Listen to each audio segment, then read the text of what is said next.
नमस्कार दोस्तों, study journal में आप सभी का स्वागत है। हम पढ़ने वाले हैं करंट अफेयर्स जो सभी कॉम्पिटिटिव एग्जाम्स के लिए बहुत ही महत्वपूर्ण है, जैसे यूपीएसआई, लेखपाल, यूपीपी, जूनियर असिस्टेंट आदि के लिए। तो क्लास को पूरा देखिएगा। आइए देखते हैं आज के 15 महत्वपूर्ण प्रश्नों को। आज है 3 मार्च। आज का पहला प्रश्न है, माइक्रो फाइनेंस संस्थानों की मनमानी और बलपूर्वक वसूली रोकने के लिए किस राज्य सरकार ने हाल ही में एक नया विधेयक पारित किया है? ए उत्तर प्रदेश, बी पश्चिम बंगाल, सी बिहार या फिर ऑप्शन डी महाराष्ट्र। सही जवाब है ऑप्शन सी बिहार। बिहार सरकार ने सूक्ष्म वित्त संस्थान धन उधार का विनियमन और बलपूर्वक कार्रवाई की रोकथाम विधेयक 2026 पारित किया है। इसका मुख्य उद्देश्य छोटे कर्ज लेने वाले गरीब किसानों को माइक्रो फाइनेंसिंग कंपनियों के उत्पीड़न से बचाना है। यह कानून ब्याज दरों के नियमन और कर्ज वसूली के लिए अपनाए जाने वाले अनुचित तरीकों पर रोक लगाएगा। अगला प्रश्न है प्रश्न संख्या 2। हाल ही में चर्चा में रही पुस्तक what women want, understanding the female voter in modern India के लेखक कौन हैं? ए अरुंधति राय, बी रूही तिवारी, सी बरखा दत्त या फिर ऑप्शन डी झूंपा लाहिड़ी। इसका सही जवाब है ऑप्शन बी रूही तिवारी। वरिष्ठ पत्रकार रूही तिवारी द्वारा लिखित यह पुस्तक आधुनिक भारत में महिला मतदाताओं के बदलते व्यवहार और उनकी राजनीतिक प्राथमिकताओं पर का विश्लेषण करती है। यह पुस्तक दर्शाती है कि कैसे महिला वोट अब एक स्वतंत्र वोट बैंक के रूप में उभर रहा है और चुनाव परिणामों को प्रभावित कर रहा है। अगला प्रश्न है प्रश्न संख्या 3।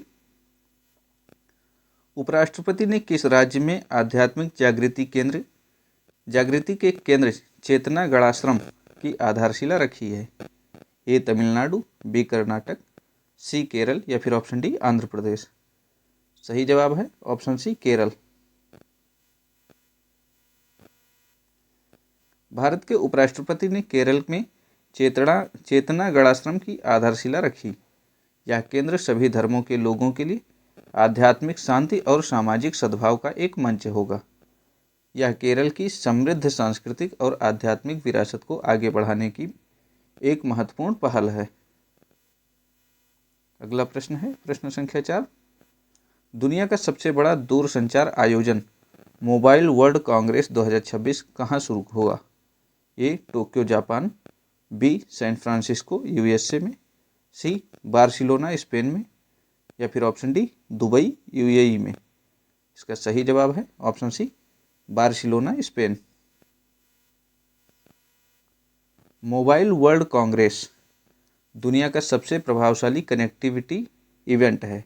2026 में यह बार्सिलोना में आयोजित हो रहा है, जहां वैश्विक टेक कंपनियां 5G एडवांस, AI एकीकृत स्मार्टफोन और भविष्य की संचार तकनीकों का प्रदर्शन कर रही हैं। अगला प्रश्न है प्रश्न संख्या 5।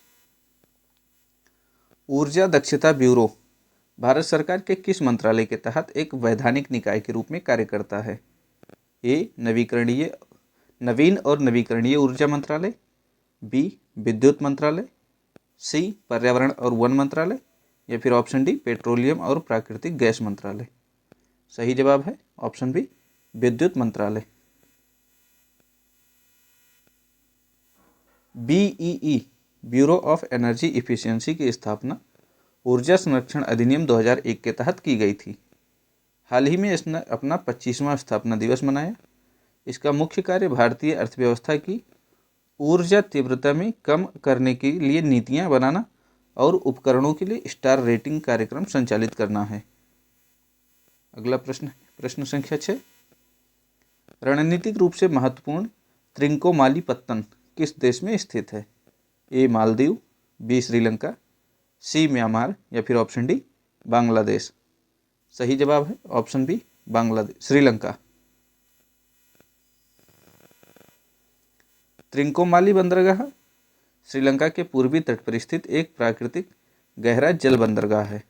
हिंद महासागर में अपनी रणनीतिक स्थिति के कारण यह भारत और अन्य प्रमुख शक्तियों के लिए सुरक्षा और व्यापार की दृष्टि से अत्यंत महत्वपूर्ण है। भारत यहाँ तेल टैंक फार्म विकसित करने में भी सहयोग कर रहा है। अगला प्रश्न है प्रश्न संख्या 4।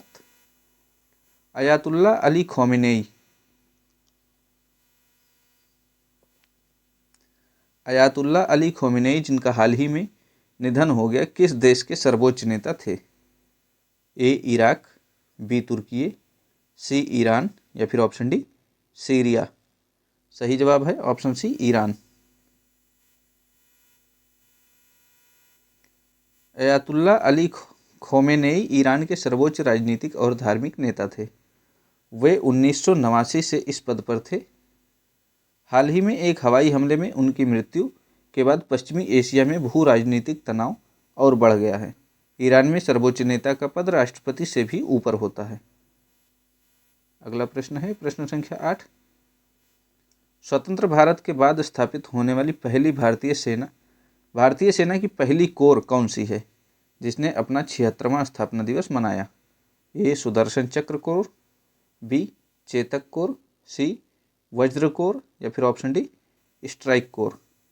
सही जवाब है ऑप्शन सी वज्र कोर। वज्र कोर स्वतंत्रता के बाद स्थापित होने वाली पहली कोर है।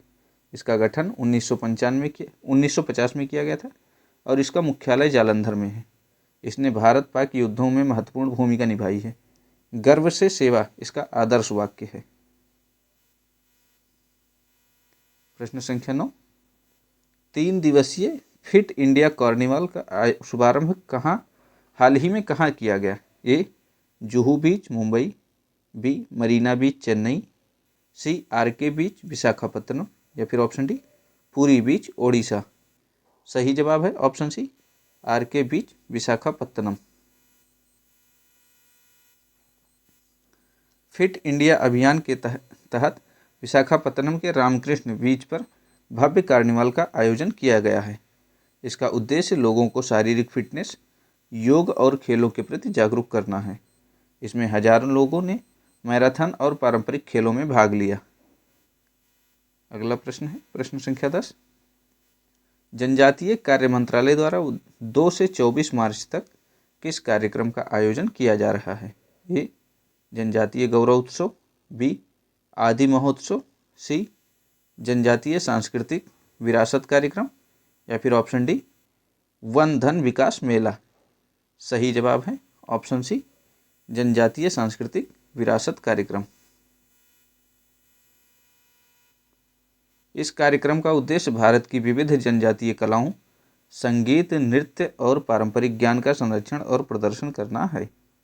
इसके माध्यम से जनजातीय कलाकारों को अपनी प्रतिभा दिखाने और अपनी आजीविका को सशक्त बनाने के लिए एक राष्ट्रीय मंच प्रदान किया जाता है। अगला प्रश्न है प्रश्न संख्या 11। ग्रीन हाइड्रोजन और अमोनिया को संभालने के लिए किस प्रमुख बंदरगाह पर एक विशेष जेटी के विकास को मंजूरी दी गई है? ए कांडला बंदरगाह, बी पारादीप बंदरगाह, सी विशाखापत्तनम बंदरगाह या फिर ऑप्शन डी कोचीन बंदरगाह। सही जवाब है ऑप्शन बी पारादीप बंदरगाह।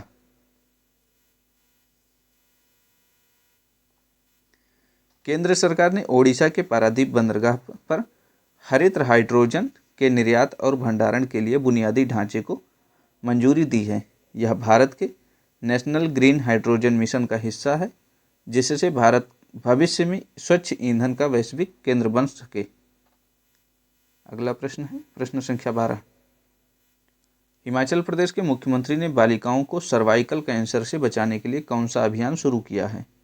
ए बेटी बचाओ स्वास्थ्य अभियान, बी एचपीवी टीकाकरण अभियान, सी निर्भया स्वास्थ्य कवच या फिर ऑप्शन डी मातृ शिशु सुरक्षा मिशन।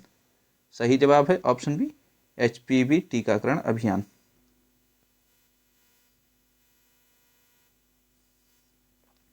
हिमाचल प्रदेश सरकार ने स्कूली छात्राओं के लिए HPV human papilloma virus vaccine अभियान शुरू किया है। सर्वाइकल कैंसर महिलाओं में दूसरा सबसे आम कैंसर है और शुरुआती उम्र में यह टीका लगाने से इस बीमारी को लगभग पूरी तरह से रोका जा सकता है। अगला प्रश्न है प्रश्न संख्या 13। भारत ने किस देश को हराकर आईसीसी पुरुष टी20 विश्व कप 2026 के सेमीफाइनल में प्रवेश किया? ए इंग्लैंड, बी दक्षिण अफ्रीका, सी वेस्टइंडीज या फिर ऑप्शन डी न्यूजीलैंड। सही जवाब है ऑप्शन सी वेस्टइंडीज। भारतीय क्रिकेट टीम ने 2026 टी20 विश्व कप के महत्वपूर्ण मुकाबले में वेस्टइंडीज को शिकस्त देकर सेमीफाइनल का टिकट पक्का किया। इस जीत के साथ ही भारत ने विश्व कप खिताब की ओर एक और मजबूत कदम बढ़ाया है। अगला प्रश्न है प्रश्न संख्या 14। सरकारी बैंक डैशबोर्ड और सहकारी बैंक मैनुअल की शुरुआत हाल ही में किसने की है? ए आरबीआई गवर्नर, बी वित्त मंत्री, सी महालेखा नियंत्रक या फिर ऑप्शन डी नीति आयोग के उपाध्यक्ष। सही जवाब है ऑप्शन सी महालेखा नियंत्रक।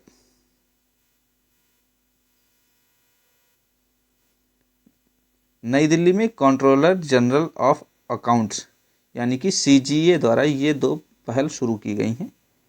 इनका उद्देश्य सरकारी खातों और बैंकिंग लेन देन की रियल टाइम निगरानी करना है और सरकारी धन के प्रबंधन में पारदर्शिता और गति लाना है।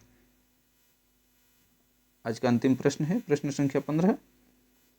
पूर्वोत्तर भारत के किस राज्य में भूजल मछली की नई प्रजाति गिटचाक नकाना खोजी गई है? ए मेघालय, बी मिजोरम, सी असम या फिर ऑप्शन डी नागालैंड। सही जवाब है ऑप्शन सी असम।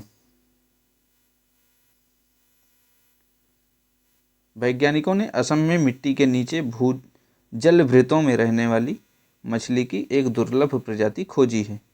इसे गिटचाक नकाना नाम दिया गया है। ये मछलियाँ प्रकाश की कमी और भूजल की विशिष्ट स्थितियों में रहने के लिए अनुकूलित होती हैं। आज के लिए बस इतना ही। अगर क्लास पसंद आए तो चैनल को लाइक शेयर सब्सक्राइब जरूर करें। पढ़ाई करते रहें, स्वस्थ रहें, मस्त रहें। इसी के साथ धन्यवाद। जय हिंद।